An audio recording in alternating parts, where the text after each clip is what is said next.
મલ્ટીગેપ lightning એરેસ્ટરની રચનાત્મક વિગતો આપો, એટલે કે કન્સ્ટ્રક્શનલ ડિટેલ સમજાવો. તો સ્પાર્ક ગેપની શ્રેણી બનાવવામાં આવે છે, જેમાં બ્રેકડાઉન વોલ્ટેજ વધારવા માટે ઝિંક, કોપર અથવા તો એલ્યુમિનિયમના બનેલા 4 થી 5 સિલિન્ડર જે આકૃતિમાં જોઈ શકાય છે એને સાથે મલ્ટિપલ ગેપ શ્રેણીમાં ગોઠવાયેલા હોય છે, જેની બંનેની વચ્ચે તમે આ જોઈ શકો છો કે સિરીઝ ગેપ બનેલા છે 1 થી 2, 2 થી 3, 3 થી 4 અને 4 થી 5 ની વચ્ચે. રેઝિસ્ટર અથવા તો નોન લિનિયર રેઝિસ્ટર, તો કરંટના પ્રવાહને નિયંત્રિત કરવા અને વધુ પડતા પાવરના વ્યય અથવા તો ડિસિપેશનને રોકવા માટે શન્ટ અને સિરીઝમાં, એટલે કે પેરેલલમાં અને સિરીઝમાં રેઝિસ્ટર લગાડવામાં આવે છે. આ રેઝિસ્ટર કાર્બનના બનેલા હોય અથવા તો આપણા જે સાદા રિયોસ્ટેટ હોય એવા રિયોસ્ટેટ વાપરી શકાય, જે હાઈ વોલ્ટેજ હેન્ડલ કરી શકતા હોય, અથવા તો નોન લિનિયર પ્રકારના નોન લિનિયર બનાવતા સેમી કન્ડક્ટર રેઝિસ્ટર વાપરી શકાય છે.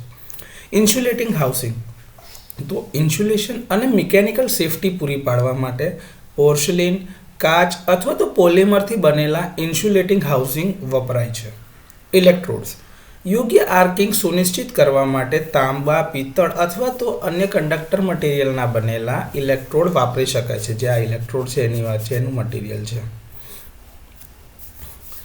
ગ્રેડિંગ રિંગ્સ, ગેપમાં સમાન વોલ્ટેજ વિતરણ જાળવવા માટે ઉચ્ચ વોલ્ટેજ એપ્લિકેશનમાં ઉપયોગમાં લેવાય છે. આ ગ્રેડિંગ રિંગ જે છે એ બધા ઇલેક્ટ્રોડ અને બધા ગેપની અક્રોસમાં એક સરખા વોલ્ટેજ ડિસ્ટ્રીબ્યુટ થાય એ નક્કી કરે છે, સુનિશ્ચિત કરે છે. આર્ક ક્વન્ચિંગ મિકેનિઝમ, તો કેટલીક ડિઝાઇનની અંદરમાં આર્ક એટલે કે ચાપને અસરકારક રીતે ઓલવવા માટે મેગ્નેટિક બ્લોઆઉટ કોઇલ અથવા તો કુલિંગ ચેમ્બરનો ઉપયોગ કરવામાં આવે છે.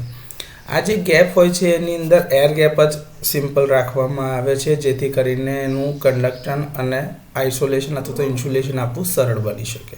તો આ રીતે લાઇટનિંગ એરેસ્ટર જે મલ્ટીગેપ પ્રકારના છે તેને બનાવવામાં આવે છે.